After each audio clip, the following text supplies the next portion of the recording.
I don't even know what we're going to talk about.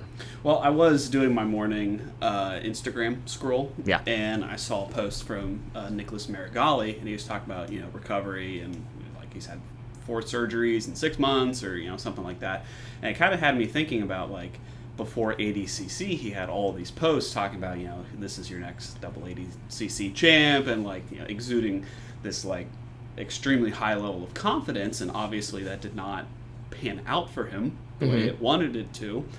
And that kind of had me thinking of him and Ilya Tuporia were kind of doing the same thing. And one went very much the way he wanted it to, with Ilya, beating Volk, and then, having his after-fight party before the fight with Charles, and then, all these things happening. And you've got Marigali, who basically has disappeared for the last, it's August, so the last year since that injury. So it's kind of, I thought it was interesting how you had 2 dudes doing the same thing, and then 2 very different paths from that. Yeah, it is interesting, and it shows like you probably should focus on what you can control. Yeah. And maybe that's the difference. Also, the thing that happened with Nicholas Marigali was like kind of a freak accident. Yeah. He reached out and posted off of a throw that generally would have maybe scored points but wouldn't end a fight. Yeah, below your shoulder out and end up with you getting submitted. Yeah, rough. Like, that was a rough situation. But anyway, let's get to the point.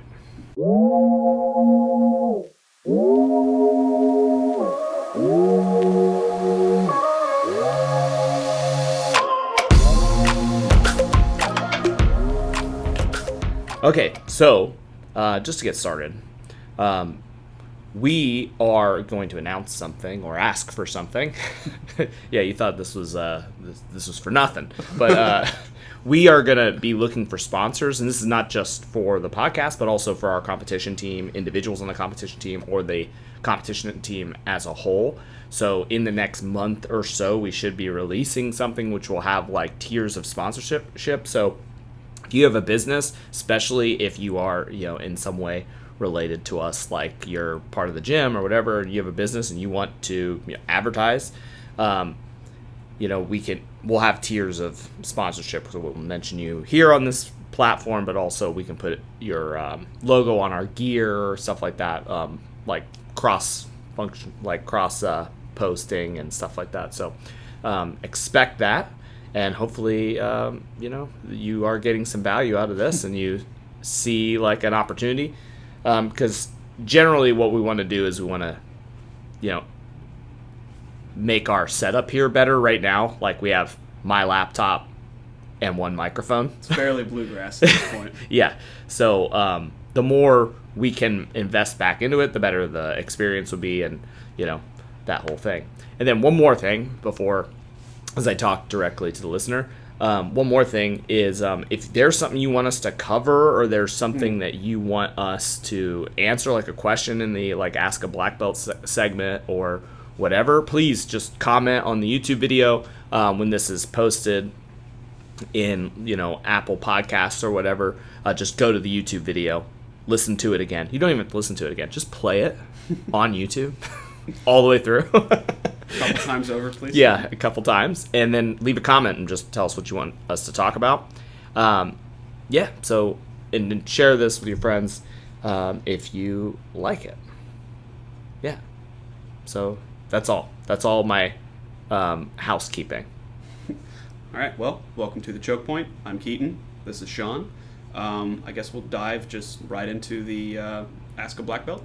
Okay, yeah, let's do it. All right, so we kind of talked about this one a few weeks ago, but I still think it's a good question. Okay. So starting off, guard retention versus recovery. Do you view these as different things, and which one should someone prioritize? Yeah, so that's interesting. We did talk about this, so maybe my answers changed a little bit, but probably not. So we covered this in our classes, is what we're referencing to. If you're like, what are you talking about? You guys didn't talk about that. It was in class, but I think most of the people listening to this are come to the class. And if not, you should. Yeah, definitely. But yeah, so guard retention and guard recovery. So to me, there's like a delineation. There's like 3 delineations, I guess. And that is, if we talk about sport jiu-jitsu and not street self-defense or MMA, talk about sport jiu-jitsu, it's easy to see this delineation. Their guard retention is keeping the person in front of you without them, maybe getting to the side or getting through you. You're still attacking. You're retaining your ability to engage from guard. Guard recovery can be split into 2 sections. One is escape from pins. So the person passed your guard and you need to recover your guard back. So you're going back into a neutral position. And the other one would be getting your guard back, but they haven't scored yet, which in a guard pass in the sport, you would have to hold the person down for 3 seconds. And then you would get the point for the guard pass or the pin that follows, depending on the rule set. So to me, it kind of splits up into 3 things, and they are distinctly different.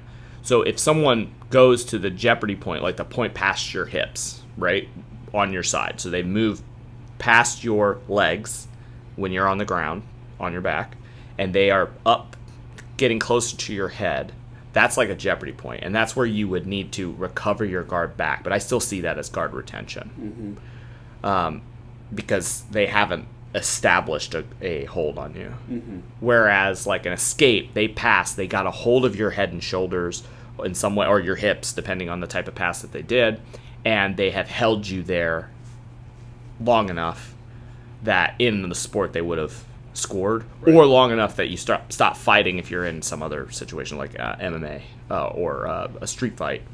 That would be escapes.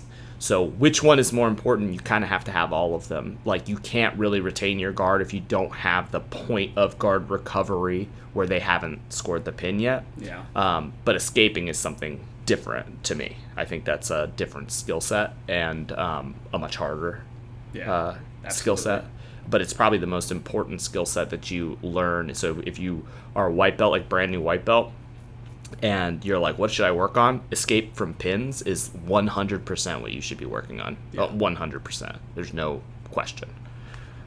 That answer the question? Yeah, absolutely. And I like that last point because that ties into the Danaher idea of when are you a blue belt? Yeah. If a white belt can hold you down, then you're probably not a blue belt at that point. Yeah, 100%. And then, you made the comment about how you should prioritize escapes first, and then we have also talked about escaping just not to a neutral position, but to an advantageous or even attacking position. Yes. And that's something that I've really been trying to work on lately, so I like that confirmation bias on that. Yeah, I have a hierarchy that I teach, and I've taken this from a bunch of people. Danaher, you just mentioned, is one of the people I took it from, but also my coach, and just like so many instructors, like high level jiu-jitsu people, live by this. But the hierarchy that I think that you should have, depending on the situation, but if you're in a street fight, standing up becomes a much bigger priority, maybe the most important priority when escaping. I'm escaping to my feet. But in the sport of jiu-jitsu, maybe escaping to your feet is not the right thing to do. So essentially, it would be escaping directly into a submission that ends the fight, right? Yeah. Then escaping into a submission that maybe wouldn't end the fight, right? But maybe just gets something moving. Yeah, it's a sweep opportunity. Yeah, exactly. Escaping into a position where I'm immediately sweeping. Reversals would be high up there too. Yeah. Like if I'm escaping and I can just roll them over. Sport jiu-jitsu versus like MMA or even like ADCC rule set, that kind of flips because you want to escape to a position where I sweep immediately because then I score points. Yeah. If there's points involved. But in a real fight, it doesn't matter. If I can just roll you over from side control, I'm still on top in side control, so I'm doing better than you, right? Yeah, so that's a better situation. And some rule sets will award you for that. And then it's like escaping to neutral positions, like getting up to your feet, getting up to your knees, going back to guard, which is like neutral. Yeah. Like if it takes as much energy to get back to guard on your back, still on bottom, but now you have your legs involved, than it did to get to a triangle, and choke the person unconscious. Yeah. Like, why would you not go to the triangle? That makes no sense. Like, I'm going to put my leg on your hip instead of over your shoulder for what? Yeah. No, that's exactly the thing. Is as you learn more retention, you figure out that you're like not even 1 or 2 steps away most of the time from getting to a position where you can submit the person. You're just slightly changing it. Really, I think more often than not, it's like an angle. Like it's the same movement. It's just where you're placing it and how much you shift your hips or whatever be it. Then you're in, a trap triangle or the side scissor, or you're now underneath their hips into their legs. Yeah. So submitting someone more often than not from a guard recovery point is really not that far away. Exactly. Yeah. And just to kind of paraphrase some phrase from Miyamoto Musashi, a person is never so vulnerable as when they're attacking you. And that happens in kickboxing. That's very obvious. When I reach out my hand to hit you with a punch, my hand is no longer guarding my face. So if I'm punching you, you can hit my face easier than if I wasn't, as long as you have evaded or blocked the punch. And the same thing is true with a guard pass. When the person passes their guard, suddenly most of their defensive responsibility, like, keep one arm in, one arm out, all that stuff, it doesn't even apply anymore because the legs aren't there. So as the leg comes back in, they're going to be less disciplined about their elbow position being on their body to not expose like a submission on their arms, or their neck position. Their head will probably be up, their neck will be exposed, not tucked. Like they're going to be a lot more vulnerable in that situation. I feel like a great example of that specifically is that triangle from half guard that Barrett Yoshida likes to hit. Like they try to pass, he does the like spider web or spider guard grip on the far wrist and just throws the triangle up from there. Oh yeah. Mid pass and bang, you're in a submission. Yeah. Yeah, people make that mistake from butterfly guard too, because they're just like, his feet are underneath my hips. The butterfly guard's a guard where your shins are sitting between their hips and your hips, and your feet are in between their knees, so you can like elevate them and like pull them up with your legs. But yeah, some people will just like literally like put one arm underneath one of your butterfly hooks, and you're just like, I'm still in guard, and then you just throw up a triangle. It's free real estate. Yeah, exactly. So we should probably move on. We talked about that a lot. Okay, so different end of the spectrum, I guess. Talking about training, what are your thoughts on cross training, and should I do it? Cross training, like between gyms. Yeah, so like playing like tennis, baseball. Yeah. No. Table tennis going to help my guard. Right. Yeah. Exactly.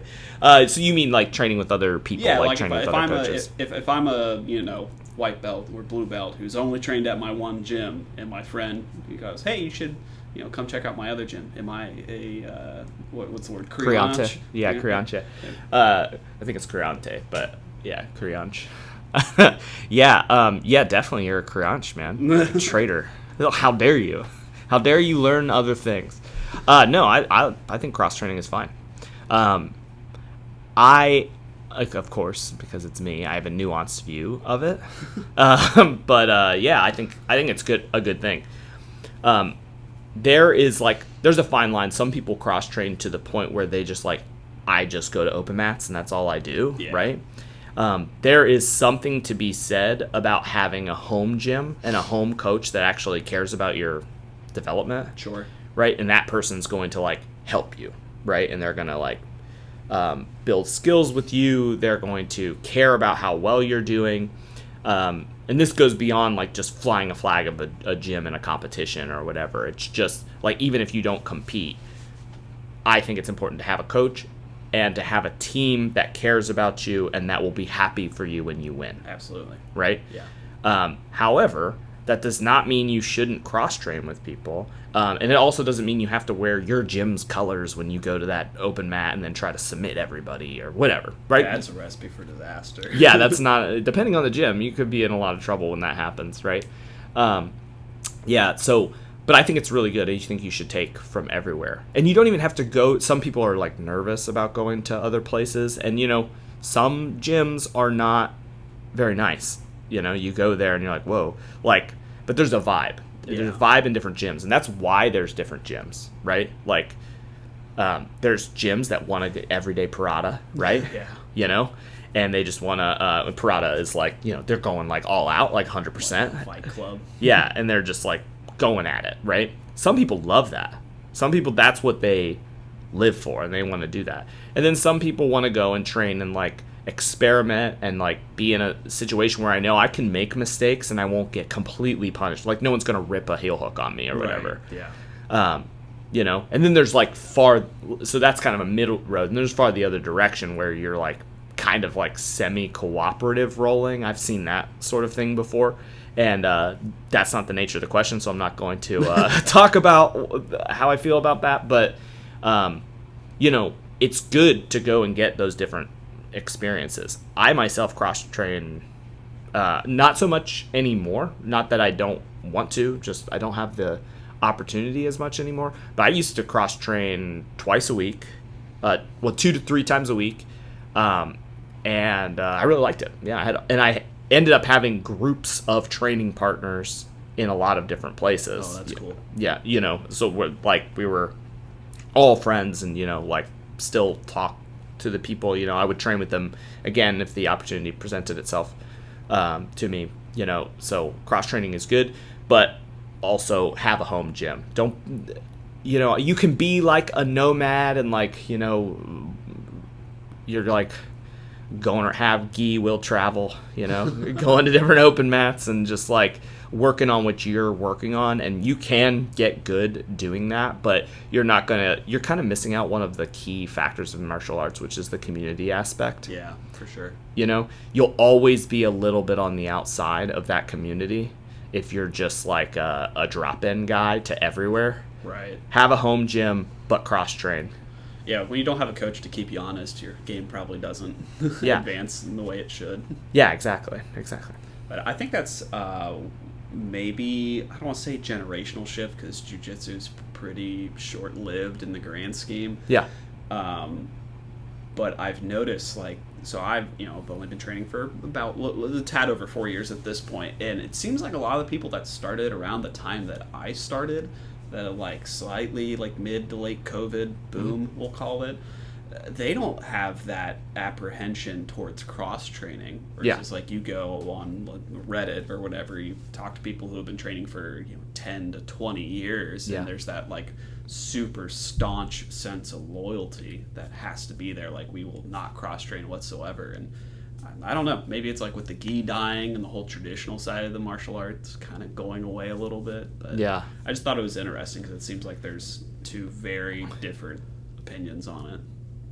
Like, people who feel your way, and then other people are like, I don't want to cross train whatsoever. I'm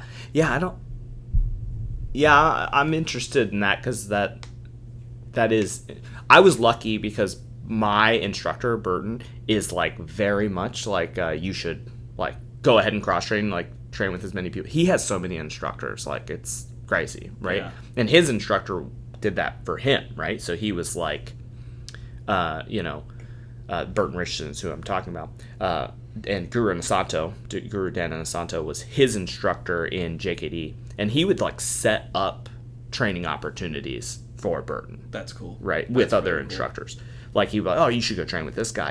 And then bring it back, and that sort of thing. And it like opens up worlds to you, when you do that. So I was lucky. I'm lucky in the fact that my instructor has always been kind of open in that way.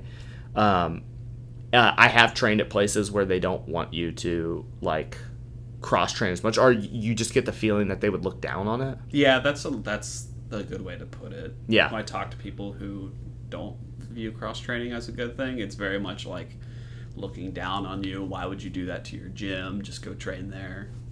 Yeah, so I think you should be able to go and train. And Keaton actually knows this. This isn't like the first time we've talked about this, and he's like, you're pulling the curtain back. Yeah. It's not like, oh man, can I cross train? He does cross train, and I know he cross trains. And I've given him like tips on which places to go to, because sometimes you go to a place and it's a little, not on the cleanly side. There's been a couple gyms where I've like made plans to meet up with a friend to train there, and I walk in and I'm just like, not today, friend. Like, Yeah. I'll catch you later, dude. Yeah, it's like when you're cross training, it's less about like, oh, I'm gonna go in there and someone's gonna try to hurt me. Those exist, right? Like those exist, but much more often, it's like, oh, it's gross in here. They haven't washed the mat, like they haven't cleaned the mats, like it smells like a sock. Yeah, like, I say when you walk in, when the door is open and you walk in and it still smells like a gym bag in there, that's probably a skin infection waiting to happen. Yeah, if you're a gym owner, clean your mat. Clean your mat. Like, just, what are you doing? Why are you not cleaning your mat? It's gross. And, like, if it smells, get, like, an air purifier. Open a window. Just a little bit of sunlight into your gym. Like, please clean your mat. Also, because, like, we go to tournaments, and, like if your people have, like, ringworm, where'd they get it? Your gym.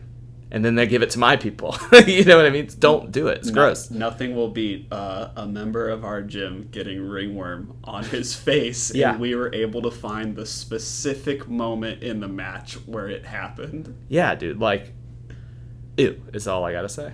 But anyway, yeah, so to surmise, have a home gym, have a coach, go ahead and cross-train. It's good for you. Cool. All right, well, do you want to get into the main topic of this episode, Plateaus? Yeah.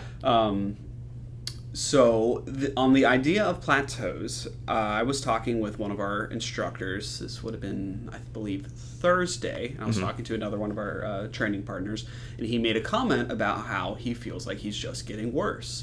Like everyone's beating him. The stuff he's working on isn't working, which I'm sure if anyone spent any amount of time on the mats, they can agree that feeling has happened.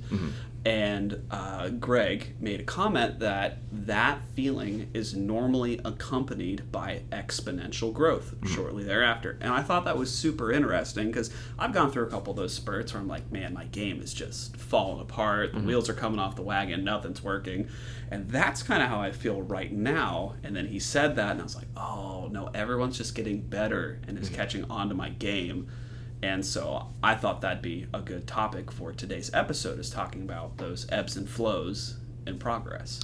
Yeah, so let me summarize the idea, because what Greg's saying is something that Greg and I have talked about. Greg was like student number 2. Yeah, I think he was student number 2 at my school. So as long as I've been teaching, he's been training with me, and he's also a friend from way back but he's an instructor as well. And a brown belt in jiu-jitsu. But he's an MMA for the street, JKD Unlimited instructor. So, and he's like done.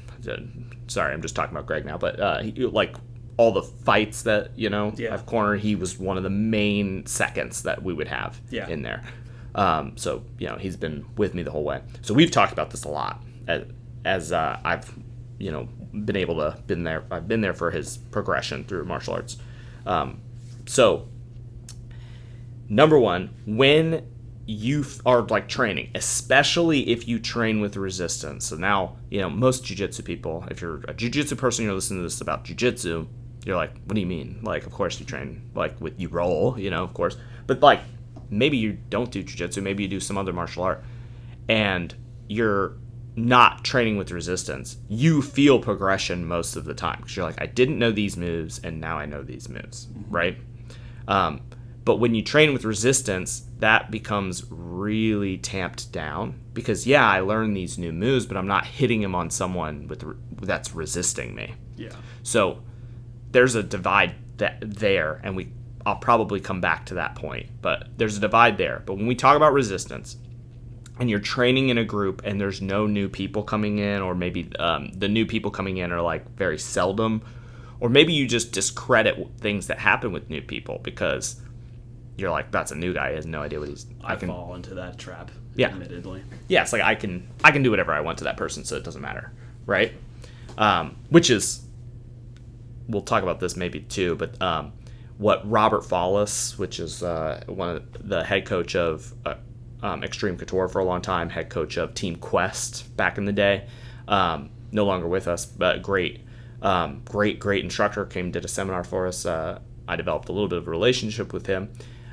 He would call that your sneaky ego. Yeah. Like, oh, we don't have egos, but there's like this sneaky ego that like it doesn't feel like it's your ego, but it is, right? Yeah.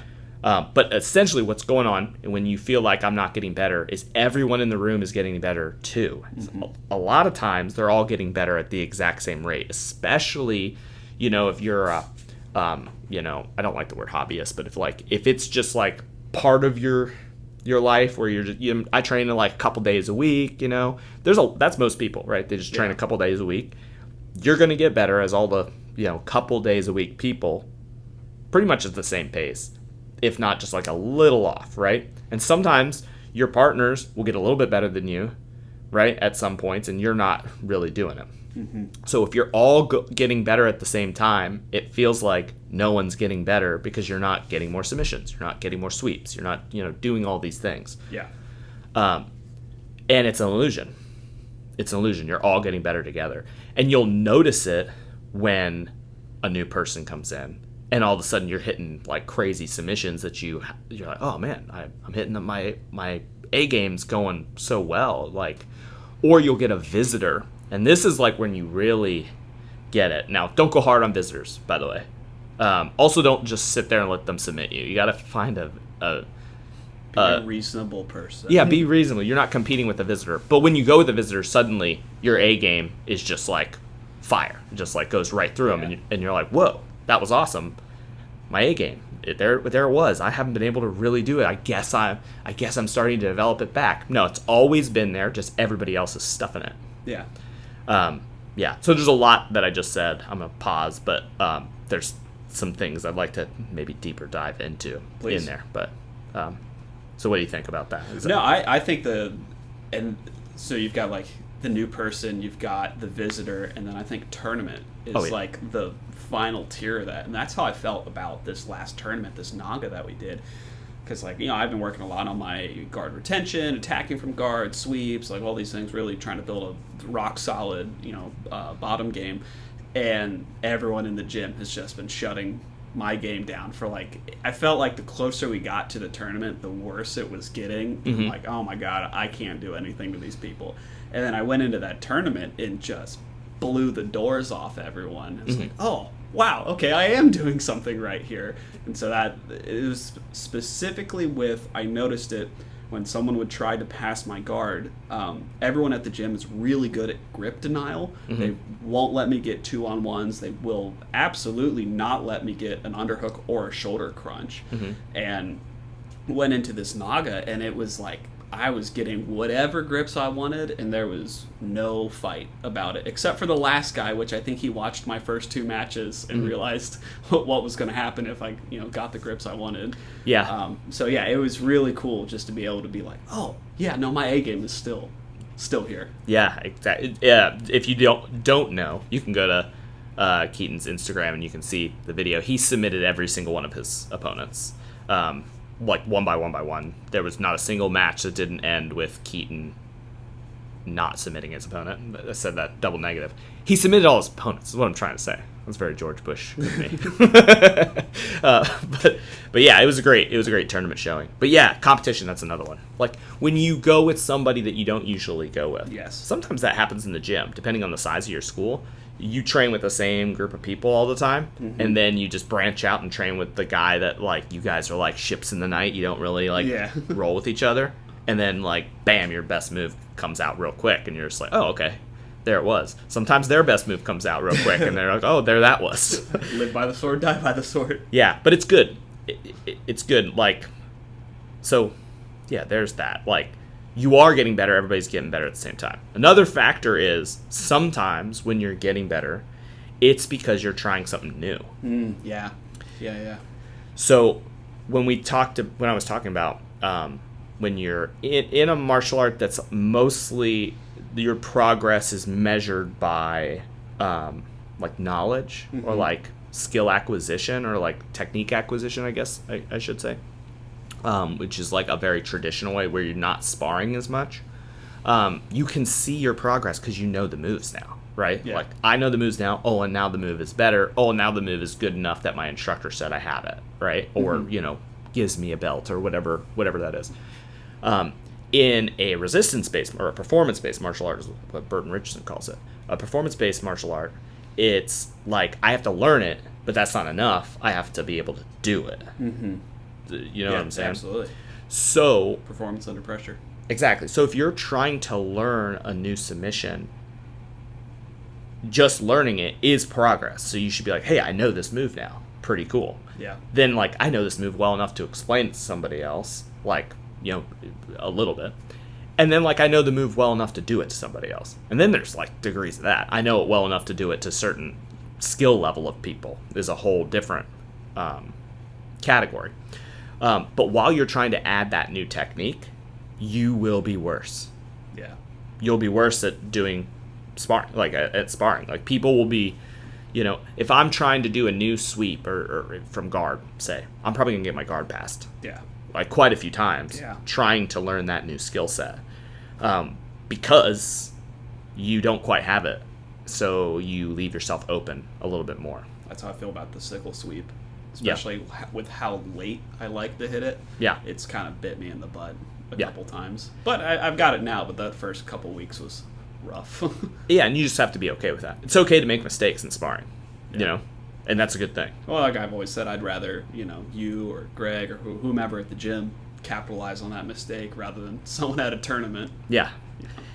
So there's that. Like, there's the not the dichotomy, but the split of knowledge acquisition and, like, skill, like performance-based skill. And you don't discredit your knowledge acquisition because you're learning something. Mm-hmm. And then once you develop it as a skill that you can actually perform, you'll know it even better. You know what I mean? Mm-hmm. Bruce Lee has a quote. I say this all the time, especially in my kids' class. Knowing isn't enough. Yeah, you do say that a lot. I didn't realize that was a Bruce Lee quote. Yeah, knowing is not enough. You must do or must apply. Right? Yeah. Willing. It's like... knowing isn't enough, you must do. Willing isn't enough, you must apply, I think is the quote. I might have reversed it. But the part that I say is knowing isn't enough. Yeah. Yeah, you have to be able to do it. So what do you say to the person that is in, let's say the bell curve's not the right term, but the bottom of the wave? Yeah. And like as a coach, what do you say to that person? Is it, do you need to just work on your A game? Do you tell them to find something new to work on? Or how do you help them push through that? So they're just in a general plateau, this person? Sure. Yeah. Let's say, let me caveat with, I do, you read posts and it's like, I've been training for 3 months and I'm getting crushed. Like, it's probably not that guy because it's like you just haven't been around the block long enough. But like the blue belt or the purple belt that's stuck in a plateau, what do you say to that person? First, there's some, like, knowledge I need to get, right? There's some, like, fact-finding mission I have to go on. Okay. Because number one is, like, if we role-played this and you were the plateauer, sure, right? I would be like, okay, who are you rolling with? Upper belts. I'm like, okay. Do you expect to submit upper belts all the time? Maybe. That's great. Great expectation. Realistically, has that ever happened before? Not as much as I'd like it to. Exactly. So maybe you're not plateauing. Maybe you're just measuring yourself at a point that you are pursuing and not a point that you're at. Okay. Right? Yeah. Keep your expectations high of your own performance. Like, I should be submitting upper belts, but also accept the reality when you're not. Right? Yeah. So that's one. Because that happens a lot. People are like, oh, I'm plateauing. It's like, who are you rolling with? They're like, you. I'm like, bro, I've been training like 15 years longer than you. Or, I taught you the move you're trying to do to me. Yeah, like, come on, dude. And it's great. I want every one of my students to submit me and do well against me in sparring. Like, I want that to happen.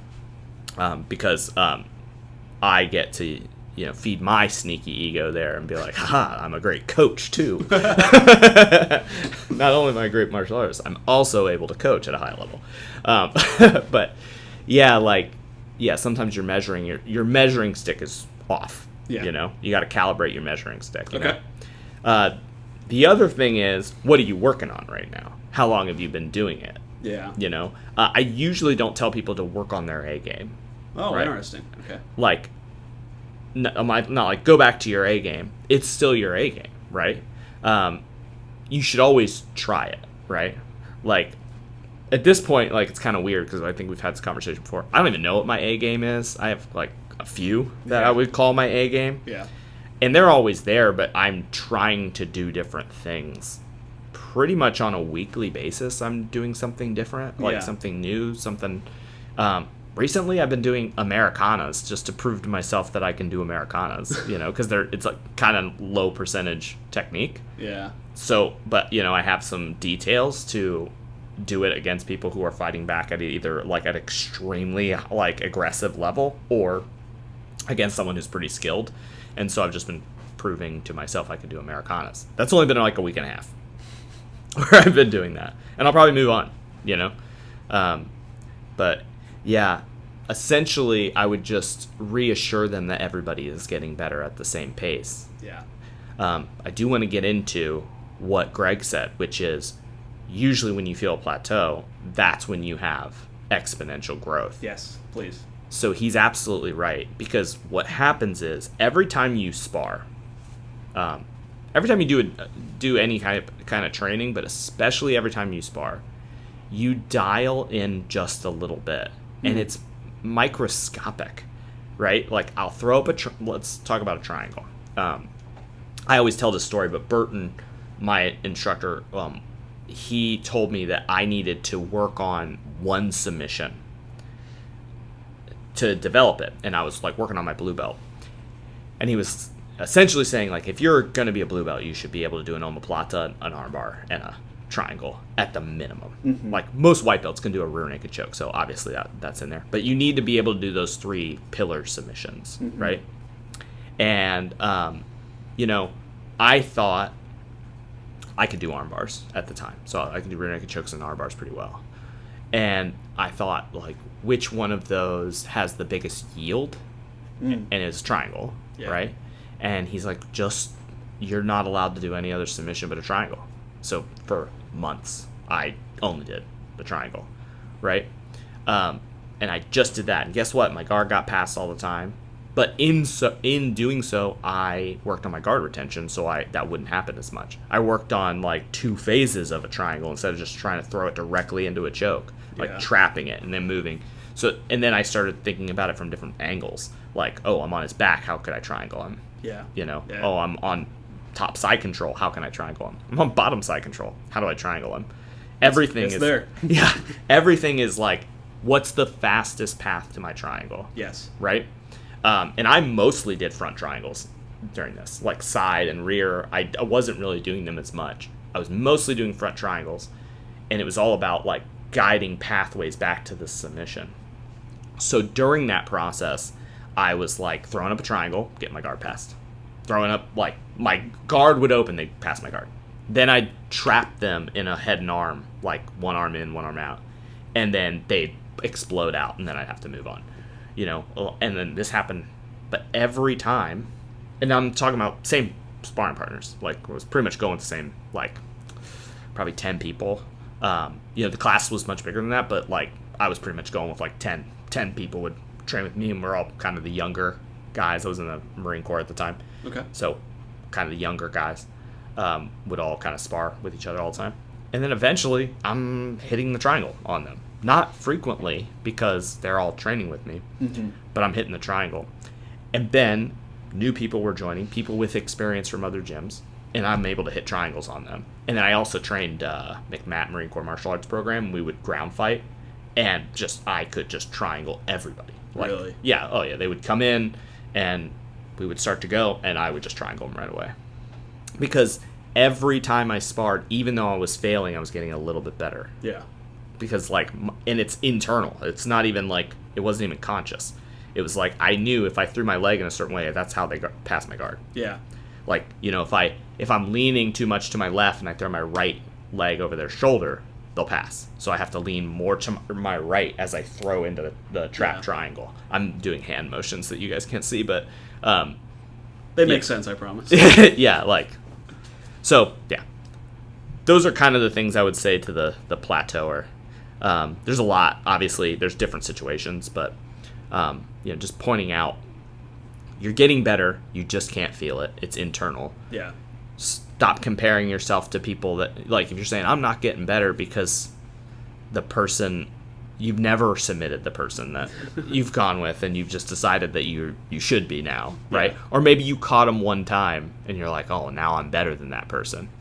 No, it's not true. That person was running on 4 hours of sleep and had a bad day at work. And Yeah.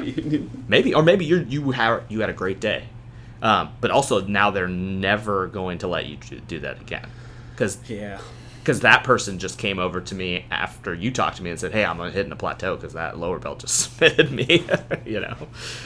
So and that's a whole nother thing, where like upper belt will go and say, hey, a lower belt submitted me, I think I'm plateauing, I'm getting worse. And I have to say, like, well, who are you comparing yourself to?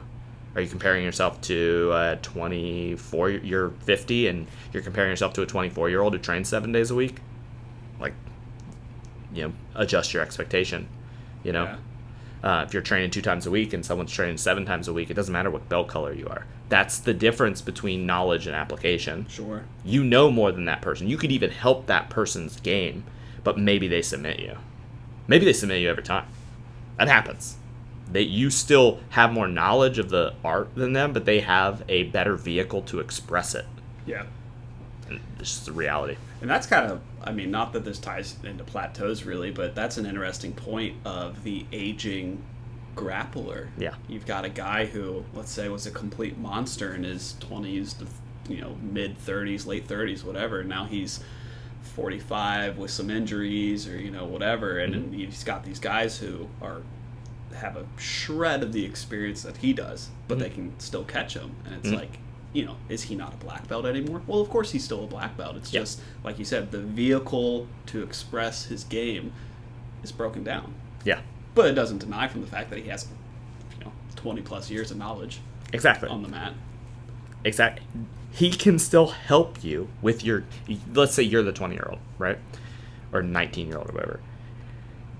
That 50-year-old grappler that or 60-year-old grappler that maybe you're like this is obviously advanced. This isn't like 19-year-old white belt versus, a 60-year-old black belt. A 60-year-old black belt's probably submitting a 19-year-old white belt. But, you're both purple belts.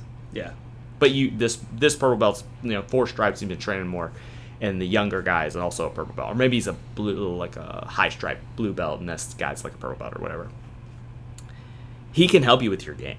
Like he'll see things. He'll be able to tell you things about the games. You gotta watch it because sometimes it might be a sneaky ego thing where he's just trying to explain stuff that happened to him or whatever. That happens too. But most of the time, it's like he can see something. He knows more about that technique than you do, but you are so strong or so fast that you can just throw up a triangle, and it's a little bit wrong. Their shoulders in or whatever, and their legs are so strong that you just crush you into the submission. And they're like, hey, that was awesome. You got me 100%. I tapped. If you want me to tap faster, get my shoulder out, and then, so on and so forth. Yeah, I think that's interesting because and I almost think you're alluding to a certain person because we have someone at our gym who works with me a lot and gives me so much from his game where he's like, hey, you did this really well, let's make it better, and then we'll like deep dive these things. And he is just like, the time I've spent working with him has been so just crazy beneficial for my game. See, that's funny because I wasn't talking about someone at our gym. I was talking about someone from when I was coming up. Oh, really? I was talking about my experiences. I was the 20-year-old. Oh, okay. So that's affirmation that's true. See, I wasn't even talking about him, and Keaton has an example of that. I was talking about myself. I've had that relationship. He's probably going to be here, today for the open mat. Awesome. So, and that's it. Sometimes your vehicle is just not. It's not expressing the art that you know as well as it used to. Yeah. And sometimes you need to develop, to flip this. Sometimes you need to develop your vehicle better. Like Bruce Lee was huge about this. He has a collection of notes, and I think it's John Little that he's done so much, but John Little assembled a collection of notes in a book called The Art of Expressing the Human Body, and that name comes from Bruce's notes. And it is about like, I can know these techniques and I can do these techniques, but I also need to develop my body in a way that can express it, Yeah. You know what I mean? Because, jiu-jitsu people love to not do strength and conditioning. Yeah, exactly. And That's true. That's an interesting. Maybe that's a topic for a future thing. Like, should you do strength and conditioning or not? How much of jiu-jitsu is strength and conditioning? Like, because some people are like, hey, it's jiu-jitsu. Jiu-jitsu is my strength and conditioning. It's like, and then you roll with the guy who does both, and you go, oh, maybe I should have done more cardio. Yeah, but I've rolled with some of those like proponents, those legends that don't do strength and conditioning, and they were stronger than any person I've ever rolled with. And not stronger, maybe stronger is not the right word, but they could express the things that strength would give you better than anyone I've ever rolled with before. So there's something to it. I don't know. Yeah.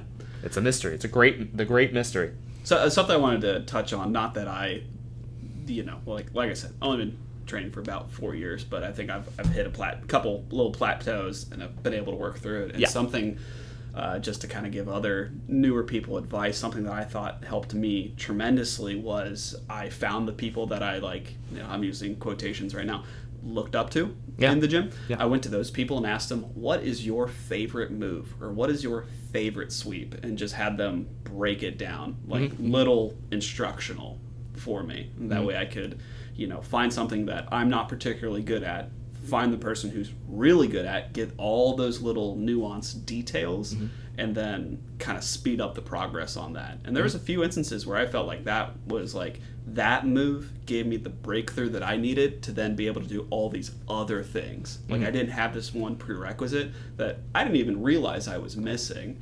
And then I got it from that, purple belt, that brown belt, and it just unlocked all sorts of doors. And I think that kind of ties back into the don't be dismissive of the 50-year-old purple belt. Just because you can pass his guard or sweep him doesn't mean he doesn't have the knowledge that you need to go to the next step. Yeah, exactly.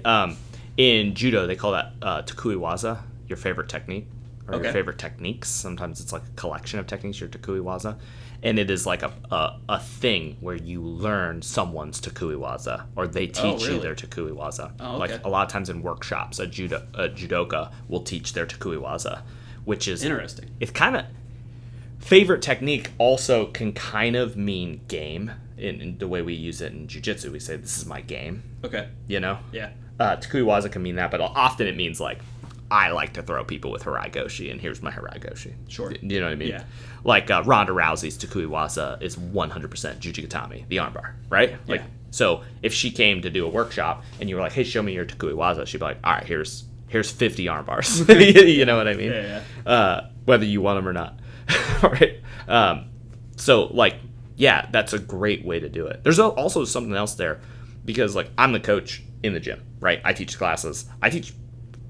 Of my classes, our program, there are a number of instructors, like an apprentice instructor and two instructors besides me, but I still teach pretty much all the classes as long as I'm in town. Yeah. So you would think Keaton's got a coach. Why would he ask his training partners? I have students. I taught them all the jiu-jitsu they know. I have a student that I'm thinking of right now. I've taught him all the jiu-jitsu. I was his first jiu-jitsu coach, and he's getting to his brown belt. He is better than me at a north-south choke. 100%. How did I know that's who you're going to talk about? He is better than me at it 100%. If I was going to show, or talking about Greg's arm triangle is better than mine. It is. Yeah. I showed him that arm triangle, and he made it better. Yeah. And then he looked at some other resources, and he has come back and taught me how to do a better arm triangle. That's awesome. And so, also, if you're a coach or you're an upper belt, don't dismiss the lower belt. They might be better than you at things. I always say, a purple belt, when we talk about, what do I look for at each belt level? A purple belt probably has part of his game that's black belt level. Right? There's something in there that's black belt.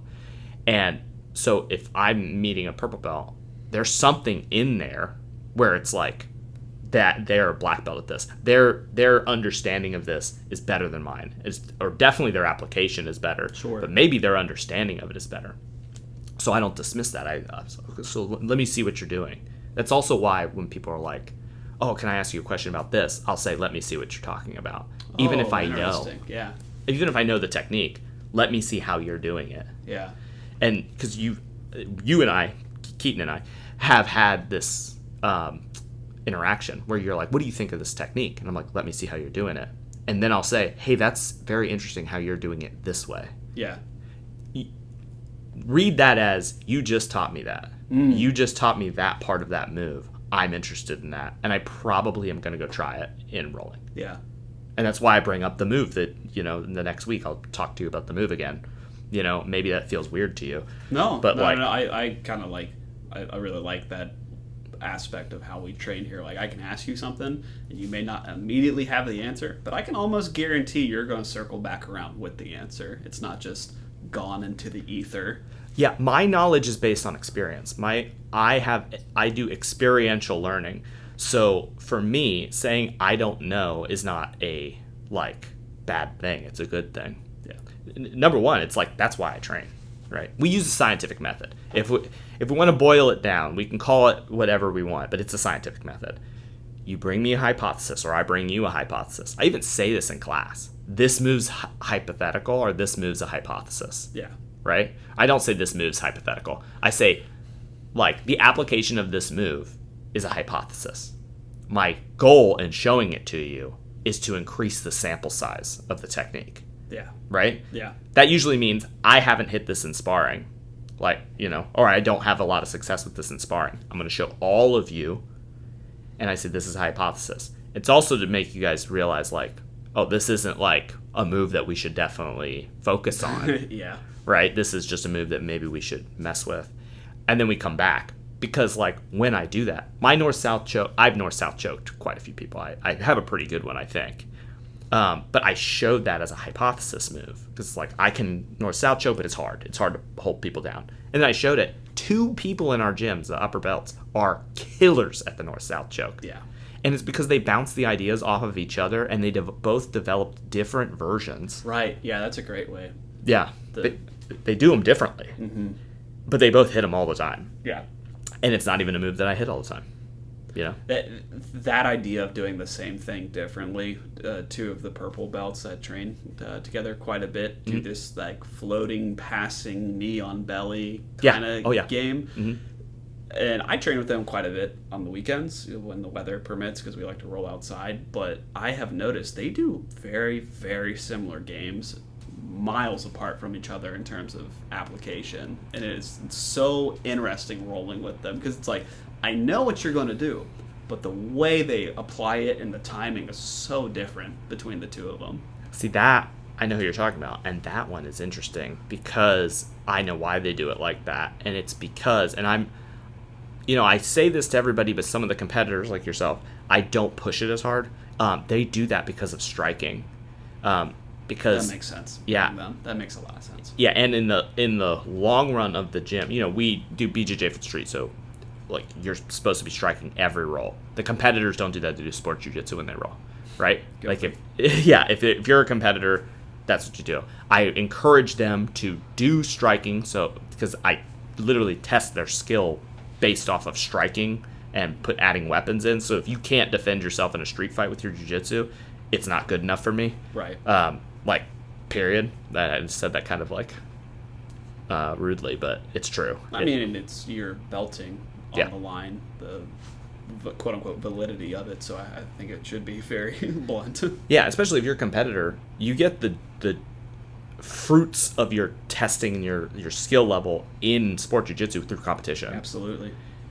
So we have to also have that on the street self-defense side, or you just won't develop it, Yeah. So we do both. But in the early days, we were so focused on self-defense and MMA that every roll was striking. Every roll had gloves. Really? Yeah, we used to do it all the time. And now it's mostly open-handed. Mm-hmm. We just kind of we're grappling and we're throwing open-hand strikes most of the time. I really should make sure that we do more helmets and gloves.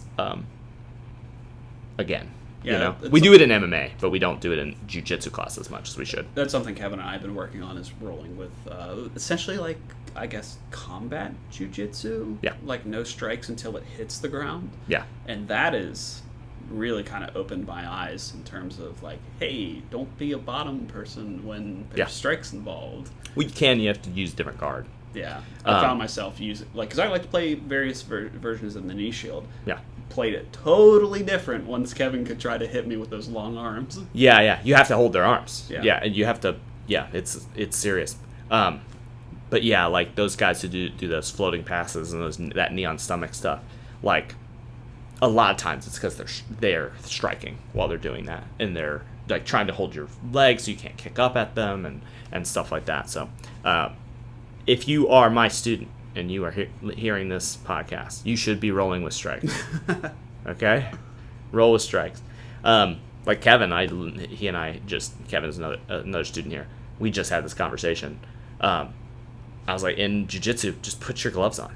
Like, he's preparing for a tournament right now, a jiu-jitsu tournament right now, but I was like, hey, man, he wants to fight MMA. He likes striking. I'm like, just put your gloves on. Number one, if your gloves are on when you're in, like, doing jiu-jitsu, if you're preparing for MMA, it is very difficult to do some of the moves. Like, you can't grip as well. So that's one thing. Number two, if you're wearing gloves and someone comes over to roll, it is a clear indication, like, hey, buddy, I'm throwing strikes. Yeah. Like, because sometimes, even though the rule so we have advanced jiu-jitsu class, which is sport jiu-jitsu. We don't do strikes in advanced jiu-jitsu. It's for competition. Like, we're talking about competition most of the time in that situation. Even though I'm still alluding to street fights in MMA, I'd say it pretty much every time I teach, that's what I'm talking about. But I'll show moves that are purely sport jiu-jitsu. Like, we're inverting into the legs where they could be bashing your face in. But in BJJ for the street, the rule should be we're rolling with strikes unless you specifically tell me we're not. Unless you're like, hey, I'm preparing for a tournament. Mm-hmm. Let's roll with. Can we go without strikes? You're supposed to be rolling with strikes. So, roll with strikes. That's what I'm trying to say. It does change things. Dramatically. Yeah. Dramatically. It's like when I started doing more Valley Tudo, my game, like if you looked at my sport jiu-jitsu game on paper, like what I like to do, and then you looked at what I do in Valley Tudo, you'd be like, oh, those are two totally different people. Yeah. And it's just once I realized, like, oh, I don't like being on the bottom when this person can blast me from my closed guard. Yeah. And so now I have developed, like, super, like, wrestler, pin them against the cage, take them down, like, I guess the Dagestani Habib style. Yeah. It's like, I am not playing guard whatsoever. Yeah, that's interesting. Yeah, like, I think you've done both with me. You would probably agree. There's probably only a couple things in my sport jiu-jitsu game that's not in my regular game. Yeah. And that's, and not even all of it, because I'll leg lock while doing MMA. It is possible without getting hit to leg lock in an MMA context where people can strike you. And it's less advantageous when you think about, can they pull a weapon out, because I let go of their upper body, and you really need to control their upper body if weapons are involved. But, like, essentially, it's just my seated guard when they're standing up is the only thing. Yeah. And, like, the way I go into the legs from that position. Other than that, it's, like, virtually the exact same game. Also, in mount, I isolate the arm and smother in jiu-jitsu, sport jiu-jitsu, whereas in an MMA context, I will be punching your mouth. Say, isn't that's like the saying is in sport jiu-jitsu, you smother when you should be striking. That's right. Yeah. I thought that was interesting. Yeah. Other than that, like, I'm pretty much doing the exact same stuff. That's funny. Yeah. My game is like other side of the coin. Yeah. Completely and utterly. Well, you see people that are MMA fighters and they go into jiu-jitsu context and they get spammed with stuff that they don't see in MMA. And that's usually the downfall of the MMA person versus the jiu-jitsu person. They just start inverting into your legs, Yeah. And you hear it, like Tim Kennedy has a thing about turtle. It's like, yeah, I pass your guard and you turtle up and I didn't get the guard pass. But in reality, I'm elbowing the back of your neck until you die. Right. Like, Yeah. That's not an MMA, but, and he's a pretty intense guy, like says intense stuff like that. But there's a reality to that. If you have like a very like judo-centric game where you're like, okay, they might pin me, so I'm going to roll to my stomach. Even wrestling, which is like one of the toughest sports ever. Like, sure. Freestyle and folk style wrestling is one of the toughest sports ever. I'll throw Greco-Roman in there too. Tough, like, just like tough as nails people. But the idea is to not get pinned, I roll to my stomach. right? If I sit on your back and punch you in the back of the head, you could die. Like, you could die from that. Yeah. If I'm punching, like, that part of your spine where it connects to your skull, that could detach. That could detach your brainstem. Yeah, it's that's not curtains. Yeah, it's not like one punch. Some martial artists are like, oh, I just hit them once and they're dead. But if I'm sitting on you, I can hit you a lot. People with brothers would never survive that if that was the case. Yeah, dude. Right. Exactly. Bruh, man. Sometimes older sisters if they're significantly older than you. To be real, that's my villain origin story. Are we projecting a little bit Yeah, here? a little bit. Just I'm an experiential learner. I told you that earlier. But yeah, we went like even farther than Plateaus, but yeah, I think all of that was good. Yeah. The one last thing I wanted to touch on that is I think competition is, personally, my belief, the greatest diagnostic tool Yeah. for someone. So not specifically saying if you're at a plateau you should go compete Yeah. and see what happens, but I don't think that's the worst idea. Yeah. How do you feel about that? I think it's a great diagnostic tool. I think you can get the same feeling from going to an open mat. Interesting. Okay. Like, if it's about plateaus. Yeah, plateaus. Yeah, I think you can do it from going to open mat. You just need to roll with somebody you don't know that's relevant skill level to your training partners. Yeah. I think that will do it. Competition offers something different, I think. And there's a reason I'm saying this, too. It's not that I'm like, don't compete. You don't have to compete, by the way. Keaton and I probably disagree on this because he's like staunch competitor, and I've competed in the past in a couple things. But I don't think you have to compete. I don't think it's necessary. But I do think it's good. I think it's good for everybody, and I think it's good for all your training partners. But the other thing is, if you're going into a competition and you aren't confident, you probably will not win. Yeah. People don't accidentally win competitions. I'm talking about in anything. In anything. Like, I don't accidentally, join the basketball team and make tryouts. Do you know what I'm saying? Yeah. So, like, maybe if you're plateauing but you're still confident, you can go in and see where you're at. But if you're not confident and you're like, dude, I'm not getting better, I'm actually getting worse, and you're like, now let's ratchet it up to 11. I can see how that would be a bad idea. Yeah, not to disagree with you, but No, just I asked. nuanced, I wanted the input. Ask the black belt. Yeah. I think, like, you need to be confident when you go in, Yeah, right? Absolutely. Part of I probably shouldn't even tell you this because you are one of my competitors, but part of working you guys up to a competition is at a certain point I start to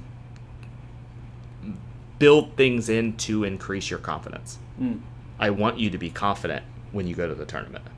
So things happen, and I'm not a words of affirmation guy. I'm an acts of service person. Yeah.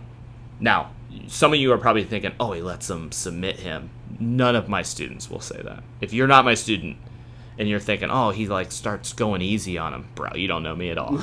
You don't know me at all. But I do structure the training in ways that favor success Yeah. as we get closer to increase confidence, if that makes sense. Probably shouldn't peel back the curtain because I hope it's not a magic trick, but it is something that I think about because you have to be confident when you go in. Sometimes it is words of affirmation. Sometimes I have to pull someone aside and be like, hey, man, you're better than you think you are. I don't know why. I'm not going to call out who this was, but just had a conversation. He knows who he is. I just had a conversation with someone, and we were by ourselves. Like, everybody had left, and he stayed after training. And he said, I'm a little bit shocked about some of the things that you're saying. I feel like you think I'm better than I am. And I had to tell him, like, well, you've asked me what you need to work on. There it is. You don't believe in yourself. You need to believe in yourself. If you're going to be a competitor, you need to believe in yourself. And if you're going to be in a self-defense situation, you need to believe in yourself. Yeah. Like, don't have cognitive dissonance. Don't believe, like, oh, I should be submitting all the black belts. Like, goes back to the plateau, who you're comparing yourself against. But also, like, you have to believe that you're capable. If you don't believe that you're capable, what the hell are you doing? Yeah. Yeah, absolutely. I mean, even like a sport context, if you don't trust your guard retention, you'll never throw a triangle. Exactly. You have to have confidence. So, if you're plateauing, but your confidence is intact because you've listened to this podcast and we have completely helped you with your confidence on plateauing, go ahead and enter a tournament, and I bet you'll surprise yourself. But if you're you're in the throes. You're in what do they call that in the Dunning-Kruger effect? Valley of Despair. The Valley of Despair. If you're in the Valley of Despair, it's probably not the time to go compete. Get yourself out of it, right? And it's usually internal work, not external work, that you need to do to get yourself out of the Valley of Despair. Talk to your coach. Yeah. Have an open conversation with your coach. Exactly. And if you don't know what I'm talking about with the Dunning-Kruger effect, just Google it. Put it in Google. You'll see it. There's a curve, and it's great. And I swear, just knowing what the Dunning-Kruger effect is and imposter syndrome and how that all factors together is huge. It was very humbling for me because I was able to look at it and went, oh, Yeah. that was me. And then you can identify, or I could identify certain points where I was like, yup, I was at the top of that bell curve. Yeah. And then came crashing down. I like to think I'm working my way up at this point, but there's been some rough spots that I was like, yeah, that chart was me, 100%. The hard part is to understand that the universe, reality, and life is fractal. And what a fractal is something that looks the same at the macro or the large level as it does at the microscopic level. As you zoom in, you see the pattern repeat itself. Yeah. That's what a fractal is. It's a scientific thing. And life is fractal. And the Dunning-Kruger effect is fractal. It's not just I'm at the peak of Mount Stupid and then I plummet to the Valley of Despair, right? And then start to work towards true knowledge. That actually happens over and over again on the peak of Mount Stupid. Yeah. Like that. And then you'll plummet into the real Valley of Despair, and then you'll start to climb. Yeah. And since it's fractal, that probably goes on forever as long as you can gain more skill. It's kind of crazy. That's what makes it fun. It is what makes it fun. Yeah. As Miley Cyrus says, it's the climb. If we had the rights to it, I'd play The Climb here, but we don't have the rights to that. I don't know that song, otherwise I'd hum it for you. You don't know The Climb by Miley Cyrus? Can't say I've listened to much Miley Cyrus, Sean. Wow. It's very famous. Take your word for it. Okay. But yeah, if I put that in here, we're definitely getting pulled off of YouTube, so we're not going to put it in there. But yeah, I think that's all our topics, yeah? I think so, yeah. All right, so that's it. Follow us on Instagram. Subscribe, comment, yeah. Bell notifications, the whole gambit. All those things that all the YouTubers say, we need them too. Okay, you're out there, you're liking, some music person. That's what they're called, right? Music people. Sure. You're liking them. Just throw us a like. It's free. You just click like. It's easy. Comment. A thumbs up after you like. That'll tell us that you liked it, so we know that you liked it through the comment of the thumbs up. Otherwise, we're going to lose the gym if we don't get enough subscribers, and the whole thing's going to hell. Yeah, this is everything's riding on this. Please subscribe. All right. Peace.